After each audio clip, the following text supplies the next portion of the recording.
ও বাবা যার দুইটা চোখ অন্ধ তাকে জিজ্ঞাসা করো চোখের বিষয়, সে বলবে চোখের কি মূল্য।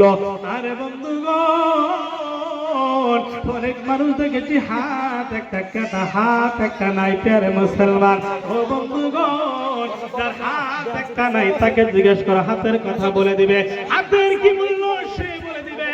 যার পা একটা নাই তাকে জিজ্ঞাসা করো পায়ের কি মূল্য, সে বলে দিবে। এ বন্ধুগণ, অনেক মানুষ বরপাটা ফখরুদ্দিন আলী আহমেদ মেডিকেলের ভিতরে গেলে দেখতে পারবা অনেক মানুষের কিডনি ড্যামেজ হয়ে গেছে, কিডনি ড্যামেজ হয়ে মেডিকেলের ভিতরে পড়ে আছে। ও বাবাজি, আল্লাহ তাবারক তাআলা আপনাকে আমাকে সহিহ সালামতে দুটো কিডনি সালামত করে দিয়েছে। এই বন্ধুগণ, যার কিডনি একটা ড্যামেজ হয়ে গেছে তাকে জিজ্ঞাসা করো কিডনির কি মূল্য, সে বলে দেবে। আরে বন্ধুগণ, আমরা যতক্ষণ পর্যন্ত একটা অঙ্গ না হারাবো ততক্ষণ পর্যন্ত মূল্য বুঝি না। এই বন্ধুগণ, আল্লাহ তাবারক তাআলা বলে বান্দা সহিহ সালামতে শুদ্ধ করে এত সুন্দর চোখ, এত সুন্দর মায়াবী চেহারা দিয়ে দুনিয়ার ভিতরে পাঠিয়ে দিলাম।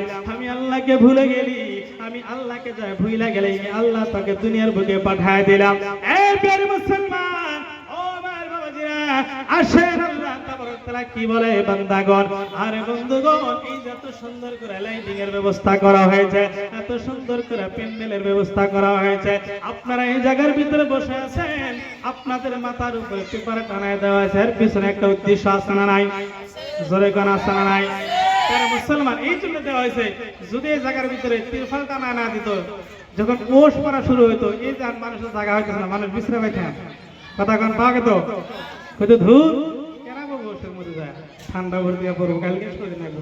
তো প্রিয় মুসলমান, যে কোনো একটা কাম করে আমাদের কামের পিছনে একটা করে উদ্দেশ্য থাকে, থাকে না গো? বলেন থাকে না?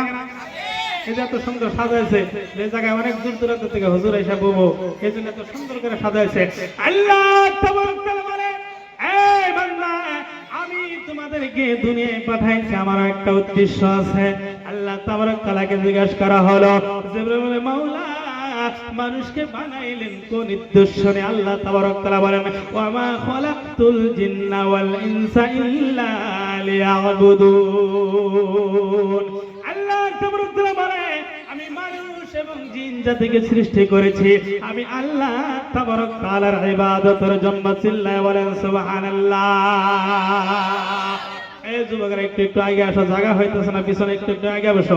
প্রিয় মুসলমান, আল্লাহ তাবারক তাআলা বলে আমি তোমাদেরকে বানাইছি ইবাদতের জন্য। আল্লাহ তাবারক তাআলা বলে বন্ধুগণ, এবার প্রশ্ন করবেন হুজুর ইবাদত তো অনেক রকমের আছে, আছে না নাই?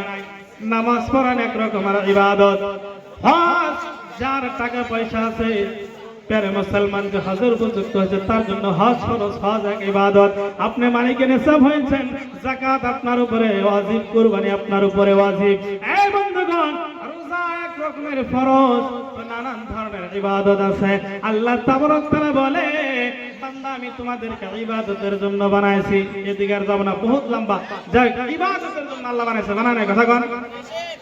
কিন্তু আল্লাহ তাবারক তাআলা বলে ও দুনিয়ার মানুষ শুনে নাও বন্ধুগণ আমার, আজকে আপনি আমি নামাজ পড়ি বাবা, আপনি আমি নামাজ পড়ে মসজিদে 5 ওয়াক্ত নামাজ পড়ে, কিন্তু বললা হ্যাঁ ও দুনিয়ার মানুষ, আল্লাহ তাবারক তাআলা বলে যুবকেরা শোনো, ও মুরব্বীরা শুনে নাও, আল্লাহ তাবারক তাআলা বলে যে ইবাদতের ভিতরে আমার রাসূলের প্রেম না পাওয়া যাবে, সেই ইবাদতের ভিতরে আমার নবীর ভালোবাসা না পাওয়া যাবে, যে ইবাদতের ভিতরে আমার নবীর মহব্বত না থাকবে, ও বাবা তুমি নামাজ 5 ওয়াক্ত নয় 50,000 ওয়াক্ত পড়ো দিনের ভিতরে, ওই নামাজে যদি নবীর মহব্বত না থাকে, আল্লাহ তাবারক তাআলা বলে 5 ওয়াক্ত নয় 50,000 ওয়াক্ত নামাজ পড়ার পরেও আমি আল্লাহর কাছে গ্রহণযোগ্য হবে না।